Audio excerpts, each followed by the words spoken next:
Yo, what's cracking, guys? It's your boy Crooks209 back at you guys with another video, and today we're going to be using Dustin the Diamond Poirier, aka the next lightweight champion. That's right, you guys heard my prediction for the fight. This guy is going to be the next lightweight champion in my opinion. So we're using him in the featherweight division against Calvin Kattar. Now we're going to be using him a little bit differently than you guys see him used in ranked. We're not just going to be overly pressuring people. We're going to use that tactical aggression and utilize his crisp boxing as well as his good calf kicks to get dubs here. So here we're taking on Del the Dirty and Calvin Kattar. We're exchanging. We're backing up. We're retreating. Catch him right there with a good uppercut. Drop him immediately. Take him down. Now we're going to try to jump into his guard, but good job up kicking us as we entered in. Good head kick right there into an overhand, so that lets me know that I need to slow down, because this guy is starting to get his timing down just a little bit.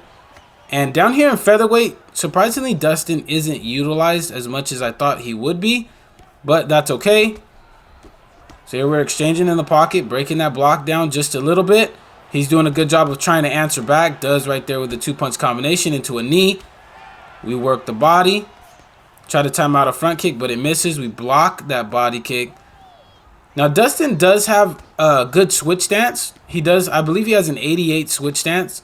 But he's primarily a southpaw, and I don't want the power and the speed to go down with staying in orthodox like I would like with most fighters. So we're just going to stay in southpaw and try to work the striking combinations. So there we crack him with a good two-punch combination in the pocket. We're trying not to engage too much because Calvin Kattar also does have good boxing in this game. It's ironically, whenever I run into a Calvin Kattar, I always feel so comfortable because I fought Prioxis so many times with this guy. So I feel very, very good against Calvin Kattar. There we crack him with a good lead hook. Rock him. He sits us down with a beautiful time straight right there. Now we're in trouble. We need to try to circle out and gain a little bit of space.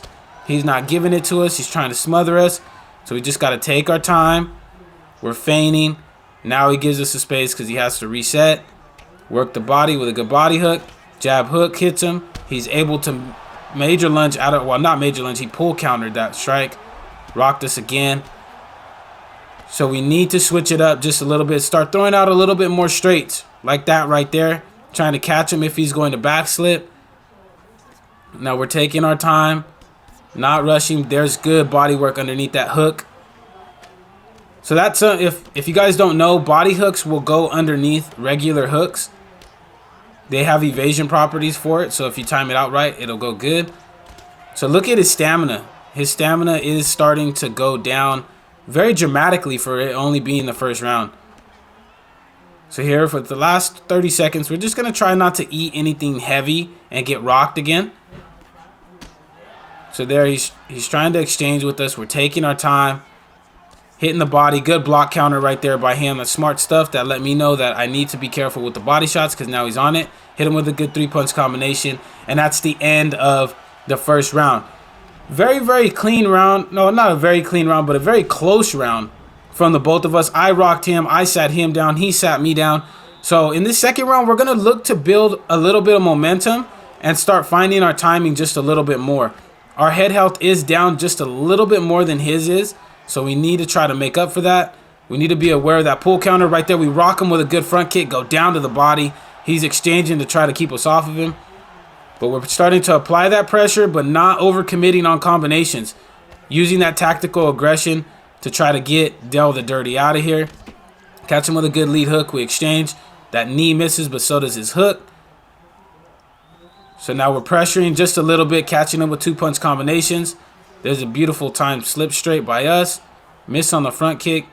And now he's trying to come back and get that damage that we just did to him back. Pressing with the jab, which is smart stuff. Calvin Kattar has a very good jab. So now we're just trying to move in and out with the jab. Double jab right there, but it gets him a rock off of his nicely timed straight. I didn't even honestly see that coming. So now we've gone rock for rock, which is not what we want to do. So we're just trying to play it patient. There we catch him with a good straight. Go down to the body twice. Applying the pressure. Pushing him back up on the side of the octagon right there, which is where we want him. Trying to cut him off right here. That's probably the toughest thing to do in this game, is cut people off when they're on the cage, because they can take kind of that invisible angle that you can't quite take away unless, you know, you're throwing a strike.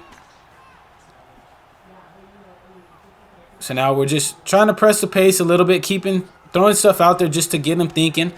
Breaking his block down with a nice combination, but not overcommitting after that. Trying to slip straight. He switch kicks us. Good job right there. And now he's regained octagon control a little bit. So we got to take that back. There, catch him with a good combination. Stun him. Going for the uppercut KO, but we're not able to get it. But we smell blood in the water, but we need to be careful because our head health is really low right here. So we're starting to mix it up very, very nicely. Goes with the body teep into a knee. We try to go for the hook down to the body. He catches me right there, stuns me again. Now we gotta answer back. We can't let him pressure us. Catch him with a good lead hook, drop him right there. Let him back up because I know he's gonna up kick me as soon as I jump into his guard. Trying to break down that block, catch him with a good uppercut, and put his lights out. Very, very close fight. Very, very close fight, but we were able to come out with the dub. And with that being said, let's jump into the next fight that we do have for you guys on the video. So here we are, guys. We're going up against the GOAT of the featherweight division, Jose Aldo, with Dustin the Diamond Poirier again. Now, this matchup is a little bit different than the Calvin Kattar one because Jose Aldo is ridiculously fast in this weight class. He has very good boxing, very good kickboxing, and good jiu-jitsu, so he's probably the most all-around fighter, I would say, in the featherweight division. So we need to be careful. We need to watch out for the switch kicks as well. This guy is already major lunging off, so I need to try to start ripping to the body or leg kicking him. So we're just taking our time, exchanging inside the pocket. There's a good calf kick by us, good body kick in return by him. Good teep kick. Now we're just taking our time like we did against Calvin Kattar, but the chances of him catching us are really, really high if we overcommit. But he throws a head kick, we major lunge it out of the way. Or we pull it, I'm sorry, out of the way. So now we got him up against the cage. We switch back to southpaw because we were in orthodox. So now we need to start applying a little bit of pressure. He tries to go for the takedown, but we're not having it. There's another good teep kick. He calf kicks us right there. Tries to break our block down. Now we're putting the pressure on him. Good body work right there by him. Good front kick. Now we need to be aware of that as well. That's something new that he hasn't thrown out all fight long. There's a good knee. Now we're just trying to stay patient, not rushing on combinations. Working the body, not just staying up to the head. Dustin Poirier does good body work. You just got to time it out well, because if you don't, then obviously you're going to eat an uppercut. But we're pressing the pace. Good body teep right there. Working body head. But we're just taking our time, not rushing. And we're just not overcommitting, just letting him potentially make a mistake, especially with Jose Aldo. Jose Aldo's love to throw switch kicks and teep kicks and all that different stuff, so you can kind of take advantage of that if you know it's coming. There, see, we slipped off that front kick, but we weren't able to get any damage. But we do have him up against the cage. He's bobbleheading a little bit right there. We shoot for the double leg. We get it right there and scoop him straight into side control. Now this is trouble for him. We're punching his head, trying to gain that GA. Posturing up right here. We're going to try to rain down some good ground and pound damage. We only get one shot to the head, but we did rip to the body. We blocked the full guard transition right there. Hitting to the head right here. Gaining that full GA. Now we're in full mount. We were going to block the posture or the get up, but we didn't right there. Now we have him up against the side of the cage and we have him hurt, but look at that right there. One uppercut hook changed it, and there's the pull on the head kick again, and now we're in a ground and pound scenario. We're going for the finish, and we're able to get the dub off of the great read we had. We pull countered the head kick, hit him with the straight, knocked him down, and got that ground and pound finish. Lethal stuff, especially with Dustin. And let's jump into the next fight we have. Now here we are, guys. We are in the lightweight division going up against the notorious Conor McGregor. Now, this is a bad blood matchup, man. A very common matchup that you see in lightweight. So We're going to try to take it easy because Conor does match the speed and the power of Dustin in this weight class. It's just Dustin has better calf kicks and has the better ground game. So if we can try to get it to the ground, that would be awesome. But it's going to be hard to do against somebody like Conor. So immediately we come out, popping that jab off, utilizing the movement, seeing what he's going to do. He's going to try to go down to the body, so we need to be careful with that. Trying to hit us with the teep kick. And we're just closing the distance with that jab. Good push into a spinning back kick. We catch him with a good jab hook. Now, for those of you guys that don't use the jab hook a lot, that's definitely a sneaky little combination. I know GOAT 1099 made a video about how good it is. Definitely utilize jab hooks when you're in the pocket. Definitely a high damaging like 2-punch combination. I'd highly recommend you guys do it. So here we're trying to crack him with a good lead hook if he's slipping off, but he's not. He's trying to work the body, which is really good. We're utilizing that jab, then we go into a good body hook of our own. We're playing this a little bit more technical than we have the past 2 fights because Conor has that heavy power, like I said. Catch him with a good uppercut, good body kick by him. Double jabbing into the block. We shoot for another power takedown. Get the takedown into side control. This is the second fight in a row that I've gotten a power double. And this is probably the highest or the most power doubles I've ever gotten in a video. So honestly, kind of crazy that I was able to get him. We gained top mount right there. We're going to block the get up right there. Now we got to take our time, trying to rain down some good ground and pound strikes. He's trying to post up the hooks, so we need to switch up to a straight.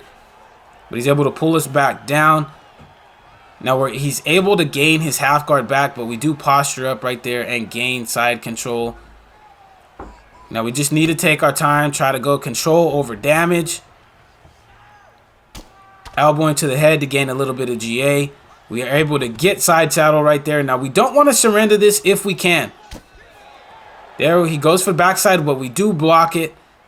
Want to try to rain some elbows down here, get some good, nice, solid ground and pound damage in. But he's able to regain side control. Elbowing to the head to gain that GA. Block the sprawl right there. Now this is where we need to take advantage of something that Dustin is better at than Conor. He does have a better ground game, even though not statistically. His wrestling and his submissions are better than Conor. So this guy decides to get up against the cage there. We're going to try to take his back. We do. We're able to get him back in back sitting here. Get him back to the ground, which is where we want him at. He's punching. He's going to try to go. We're going to try to gain top mount, but he blocks it. Good job. He tries to reverse position. We block that. Now, normally, you would see people go for submissions there, but we're not trying to do that for the video. We're going to posture up here. We're going to gain some good ground and pound damage off here. With the last 3 seconds, he's going to pull us back down, and that's the end of the first round. Now, we did a very good job of working in the stand-up and then getting him down to the ground. And not only getting him down there, but holding him down there. So if we can do that again in the second round, it'd be nice, but I'm expecting him to be a little bit quicker on the takedown denials. So we need to try to work it with the stand-up as well. So here he's coming out, trying to apply pressure immediately, not taking his time like he was in the last round. We're trying to body hook, but he's not in range. Catch him right there with a good slip straight. Work down to the body with a lead body hook. Jab, body straight. Catch him with a good uppercut. Sit him down. Now we have him in trouble. Hitting to the body just to chip away at that body health as well. But we're not overcommitting on combinations. Utilizing that tactical aggression right there. Double jab into a straight. We're exchanging, but only when it benefits us. When I feel like the timing is right. Applying the pressure, keeping him back, his back up to the octagon, so that way if he backs up, we can catch him. But he's doing good work to the body, but we reversed the cage position right there. Now he's back to where we want him. Catches us with a good uppercut. Good combination right here there by him. Stuns us. Now we need to reset, but we catch him with a good 3-punch combination. Knock him down. Now we're in a ground and pound scenario here. Going for the finish, but we're not able to get it because of Conor's 97 chin health. Unfortunately, so we're going to stand back up. We know we have his head in all sorts of trouble. He tries to elbow us. When we don't eat it, we just take it off the block. Now we're in pursuit mode. We smell blood. We're trying to go for the finish, catching him with a good combination. Try to catch him with a good front kick, but we miss on the timing. Now we're going to try to catch him with a front kick as he comes in, because I see he's coming in from a long distance with the jab straight. So we're going to try to take advantage of that. Good body teep into a head. He tried to go for a head kick right there. Now we're just taking our time, not rushing, trying to read what he's doing. Hit him with a good calf kick to try to lower his block. Good hook, lead hook right there by him. Double jabbing into the pocket. Fake the body hook. Crack his block with a good 3-punch combination. Trying to catch him with that lead hook, but he's not eating too much damage. Catch him right there with a good uppercut. Stun him for the second time in this round. There's the front kick, and we time it out perfectly to where it gives us a flash KO on the notorious Conor McGregor. What I was saying earlier actually happened. We caught him coming in with a jab straight and timed it out perfectly to where his head health was low, and we were able to get that dub. But all right, guys, that's gonna be the last fight of the video. Shout out to everybody that tuned into the video. If you guys did enjoy this, make sure to slap that subscribe button as well as slap that like button.